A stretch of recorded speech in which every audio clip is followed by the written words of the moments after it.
Sushila sent a small bundle of flattened rice. Sudama carried it. After a few hours of being together, etc., etc., finally Sudama was not prepared to give him.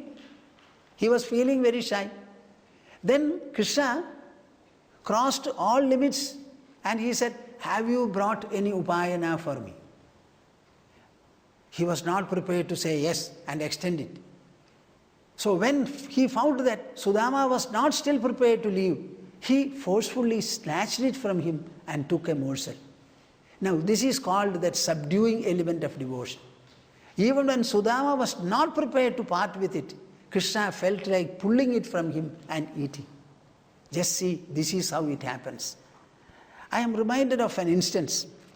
Krishna, at the instance of Yudhishthira, went as an ambassador to talk to Duryodhana of bringing about a pact, a peaceful settlement, avoiding the huge bloodshed of the proposed Mahabharata war. When he went there, he delivered the message of Yudhishthira and they started reducing their demands little by little, one after the other. Ultimately they said, give us 5 villages. No.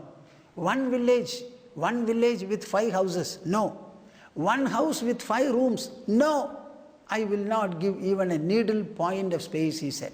So the conversation dialogue, pact dialogue ended there. Then when he was about to return, Duryodhana said, why don't you come and take meals with me? You know what he said, Krishna? This is a great example, a value for all of us. What is that statement? Sampriti bhojyan nannani abad bhojyani va punaha nacha sampriyase rajan nacha vabad gatavayam. My dear Duryodhana, let me tell you the truth of my heart. Sampriti bhojyan nannani. When somebody invites me and I accept the invitation and go and eat, have my meal there, that meal sampriti bhojyani. In feeding me, the host should be happy. In being fed, the guest also should be happy. So when there is a happiness on the part of the guest, he is okay, he will be very happy, he can take your food. Otherwise, abad bhojyani va punah. When you are in distress and you cannot walk further, you go anywhere and ask them, give me a morsel of food. In utter weakness you can ask for. In your case, nacha sampriyase rajan, nachaiva apadgata vaya. Neither are you going to be happy, nor am I in utter distress or danger. So I am not going to come to your house. Uninvitedly he went to Vidura's house and had his food. This is a very typical instance as to how devotees always conquer God. Only by their devotion. Otherwise God is infallible, unconquerable. He cannot be excelled by anybody. He cannot be subdued by anybody. He cannot be won over by anybody. But with devotion, he becomes almost enslaved. Evam savipro bhagavat suhrittada drishtva swabhrityairajidam parajidam tad dhyana vegodgrathita atma bandhanaha. Sudama's mind was constantly contemplating upon the Supreme Lord, Lord Hari's feet. And by virtue of that incessant, continuous, unbroken contemplation, he was able to get away from all kinds of shackles of the mind and the intelligence. Tad dhamalebhe ajirataha sadam gadim. He attained to that supreme abode before long, sadam gadim. That is reserved for the good and the noble people. Etad brahmanya devasya shrutva brahmanyatam naraha labdha bhavo bhagavati karma bandhat vimuchyate. Etad brahmanya devasya shrutva brahmanyatam naraha labdha bhavo bhagavati karma bandhat vimuchyate. The whole story, it is a narration. After narrating the story, the benefit or the result of hearing, reading and understanding the story is always given, in some places very specially. The story of Sudama, where at the end of a long life of privation, destitution, stark poverty, At the persuasion of his wife, he decided to go to Dwaraka, where the gift that he had taken, he was unwilling to part with, and Krishna forcefully took it. This wonderful story, etad brahmanya devasya shrutva. This story of Sudama, particularly in the presence of Krishna, Brahmanya Deva, after listening to it, Brahmanyatam naraha, one will attain Brahmanyata there. He will be able to realize Brahman and live in him. Labdha bhavo bhagavati karma bandhat vimuchyade. All the shackles of karma which are pressurizing your mind and intelligence, all of them will be completely let loose and you will be liberated. So why did I say this story? Only to give you the benefit of this inner redemption, fullness, abundance and freedom. That is the purpose of this story. You know, our mind left to itself will only think of secular matters and worldly matters. There is no time for you to think of anything else. Now here are some moments, some hours of the day when you are able to listen to this kind of a divine story and narration. The same mind which remains secular, which was secular, which is going to be secular now also. In between you have a divine spell. With what extent of absorption, interest and affinity, attunement you will be able to take to it, that will determine the purification process. So if you can listen to it, I hope all of you have listened to, automatically your minds will have become pure and you will attain Brahmanyata, relieved of all kinds of karmic shackles from your mind. Etad brahmanya devasya shrutva brahmanyatam naraha labdha bhavo bhagavati karma bandhat vimuchyade. This is the episode. Why did I say this? I am discussing primarily the 11th skandha, the Mukti skandha. Dhyayam sada paribhavagram abhishtadoham. It is that description of Karabhajana that made me narrate before you this wonderful story, most purifying, rewarding and fulfilling story of Sudama. Paribhavagram abhishtadoham. Tell me very clearly whether Sudama had all the gift that he wanted. A full life he was suffering from, but all of it has been forgotten now. He is now in the midst of luxury. There also what happened? Sudama was not interested in it. He was moderately living, continued to live. He was only feeling a feeling of gratitude towards Lord Krishna, and he was always thinking of him. His bhakti or devotion, if at all, got enhanced. This is the way God helps, blesses and fulfills his devotees. I would like every one of you, my dear viewers, to understand that devotion is a treasure, treasure, treasure, inestimable treasure, invaluable treasure, uncomparable and unparalleled treasure. All of you have bhakti, I am sure, but you are not making it a wonderful treasure as it was for Sudama. I would like you to make it. For that, I don't want you to become poor at all like Sudama, certainly not. It's enough if you have heard this story and you have imbibed the lessons of poverty, how you should react to it, how it should ennoble you, and how you will have an opportunity to interact with God so closely as Sudama had his opportunity for. This is what I want you to understand. Make it a treasure. I embrace all of you mentally and bless you so that your devotion will consistently grow to greater, deeper and loftier dimension, assuming a wonderful treasure that will fulfill you on all accounts. Harihi Om Tat Sat. Jai Guru. We are on the last lap of the Navayogi Nimi dialogue, and Karabhajana is the speaker here. I have spoken to you quite elaborately on the one important verse which he recited or which he conveyed. Dhyayas sada paribhavagnam abhishtadoham tirthaspadam shiva virinjinudam sharanyam. Dhyayam sada paribhavagnam abhishtadoham. Always we have to contemplate upon contemplate upon that supreme reality, the lotus feet of the Supreme Lord. Why? Paribhavagraham. Only by such contemplation we will be able to redress all the sufferings and distresses we are having. Not only that, abhishtadoham. That is the one method by virtue of which all our desires, whatever they may be, can be gratified and fulfilled.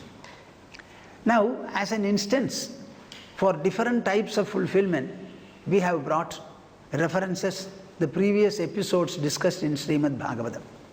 Normally, I will not have any occasion to talk to you about this because we are discussing the Mukti Skandha.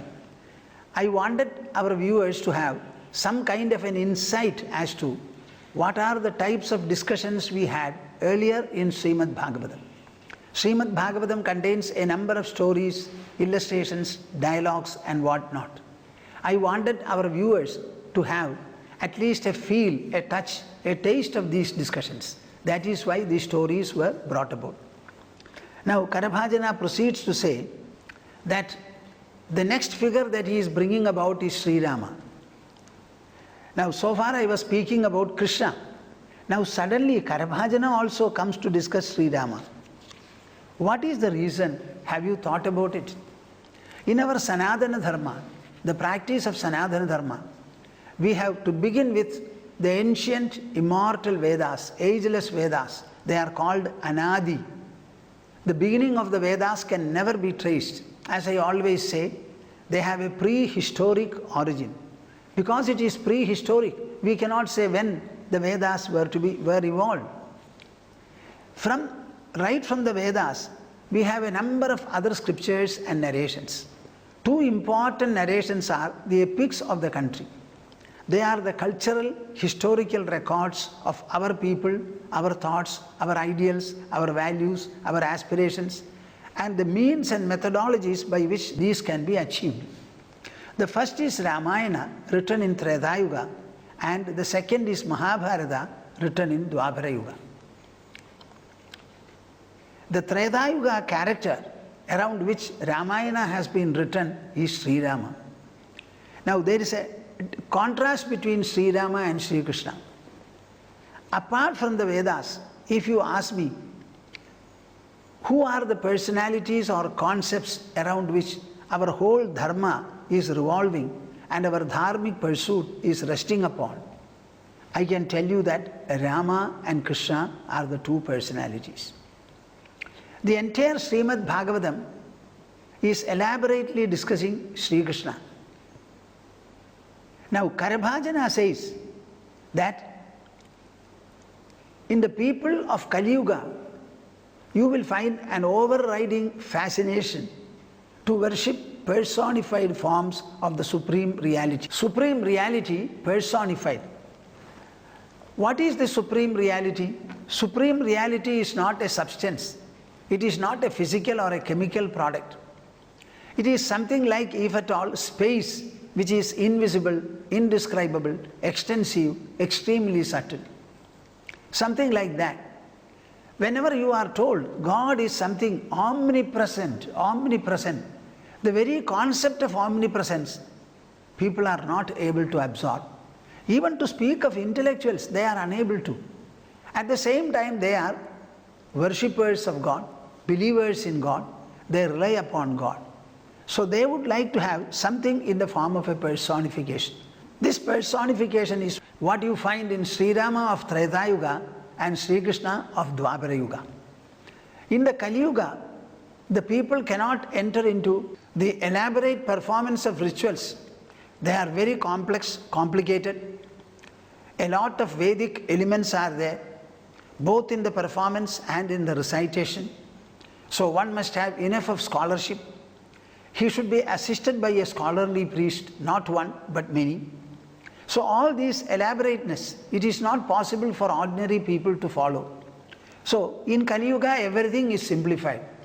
So they want to think of somebody who was already living in this land and who personified dharma, truth, perfection and fulfillment.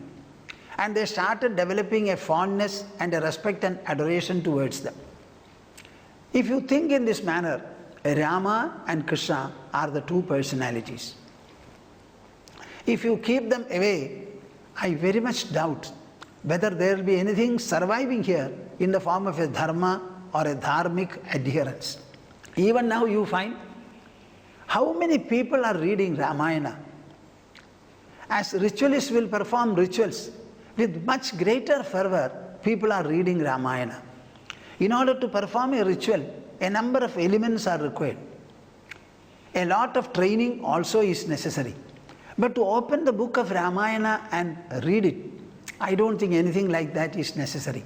We have the original Ramayana, Valmikis, consisting of 24,000 Sanskrit verses. In the regional languages, so many other Ramayanas have been written. I cannot tell you how many are there. Tulsidasa's Ramayana is very much known. Kampa Ramayana is known. Kritika Ramayana is known. Like that, there are so many other Ramayanas also. Somehow or other, people start reading. They also listen to. Even now, if there is a very good narrator on Ramayana, people will flock in hundreds and even thousands. Similarly, when you speak about Krishna, you will find quite a number, even a larger number will flock. Because they only have to listen to. It is not a performance where each one of them is doing something or the other in the form of a ritual. So many can jointly sit collectively and in chorus listen to Ramayana or even Krishna's story, Srimad Bhagavatam, etc. So the fascination is there. Now Krishna comes much later. He was just before the commencement of Kali Yuga and at the end of Dwapara Yuga. So far as Rama was concerned or is concerned, he was living in Treta Yuga. Both of them were made subjects and objects of supreme devotion in the minds of the people. Now Karabhajana refers to his. In all walks of life, what we want is personal stories, examples, drishtanta as we call it. When we have a precedent or an example, it is easy for us to relate it to us and follow. Oh, Rama did in this manner, therefore I shall also do. For any instance of truthfulness, I think Rama stands first. Equally for renunciation also. In the case of Krishna, you will not find any renunciation as such, because he was himself an absolute renunciate in his mind and heart, right from the beginning. Soon after birth, he said, I will not remain here. I will not be with you, my dear parents. Take me right now, drop me in Vrindavan, he said. From Vrindavan also he went to Mathura. From Mathura also he went to Dwaraka. And ultimately he left everything and destroyed the whole family. Can you think of a better renunciation than this? Now that Krishna level of renunciation, it may not be possible for you. At the same time, with regard to Ramayana and Rama's life, everything is comparable, everything is copyable. You can emulate everything. So perhaps it is right to say Rama comes first in our life and Krishna comes last in our life. Whatever Rama did, you also do, copy him fully. And whatever Krishna said, you adhere to it, listen to it and follow it. Our first model, human model, is Rama. Rama is called Maryada Purushottama. In setting up good behavior, model behavior, exemplary character, Rama is supreme, he is all that. So he becomes very near and very good for us. So the illustrative character of both is wonderful. That is why both the personalities have got a great influence in our life. If Rama and Krishna are removed, so to say, as I said, I don't know how much of our dharmic pursuit will remain vibrant and active in our land. Karabhajana continues, Tyaktva sudustyaja surepsidara ajya lakshmim dharmishta aryavachasa yadagad aranyam maya amrugam dayitayepsidam anvadhavad vande mahapurushate charanaravindam. Srimad Bhagavata contains vivid descriptions of the superhuman character of Krishna. But Ramayana, on the other hand, is describing the prince and the king Rama of Ayodhya in a very, very human, royal, princely manner. You will not find anything godly at all there. He was born a human to Dasharatha. He grew up in the palace of Ayodhya along with the other princes. He was taught archery in full measure. At the end of it, he undertook a pilgrimage. He returned thereafter, became extremely dispassionate, and the dispassion was so much that he was unable to attend to his daily chores. He remained like that. Vasishtha came to know of it. He called him at the instance of Dasharatha and discussed the whole matter with him, came to know what was the misery he was undergoing, and he started speaking to him for 18 days. Sri Rama was illumined and he was ready to sit on the throne and administer the kingdom. Everything that followed in his life was subsequent to the 18-day dialogue he had with sage Vasishtha, the spiritual instructions he received. This is not mentioned in Valmiki Ramayana because it's a full subject by itself. As I must have mentioned earlier, this 18-day gospel also sage Valmiki has recorded. It contains 32,000 Sanskrit verses as against the 24,000 you find in ordinary Ramayana. Now this Rama, Karabhajana describes here, Tyaktva sudustyaja surepsida rajya lakshmim dharmishta aryavachasa yadagat aranyam. What did Rama do? He went to the forest for 14 long years. And he spent 13 years in Dandakaranya, 1 year in Janasthana. What for? Only to adhere to and fulfill his father's words to Kaikeyi, the stepmother. How much a son can be loyal? As human mortals, do we have such a strength of character? Can we invoke from our own mind this kind of a great instantaneous resolve in our mind? If you start thinking in this manner, Rama comes to you as a full answer. Tyaktva, having abandoned, sudustyaja surepsida rajya lakshmi. Dasharatha had already decided that he would be crowned the next day. All the disciplines and religious vows were undergone, and he was about to be crowned. On the morning of the coronation day, his father was not calling him. Kaikeyi instant sent words to Rama. When he went there, he found an absolutely shocking picture. Dasharatha is lying on the floor, groaning, crying, weeping, sobbing, heaving. He was not mindful of any situation outside. He perhaps did not know that his son had come. When he inquired from Kaikeyi, Kaikeyi told him, he is suffering under the weight of his own pratijna, she said. And what was it? That you should go to the forest. Now, this is the instance. I will give you a more detailed version of it. Tyaktva sudustyaja surepsida rajya lakshmi. This rajya, having the throne, having the power and pomp of the throne, this is considered to be rajya lakshmi. Even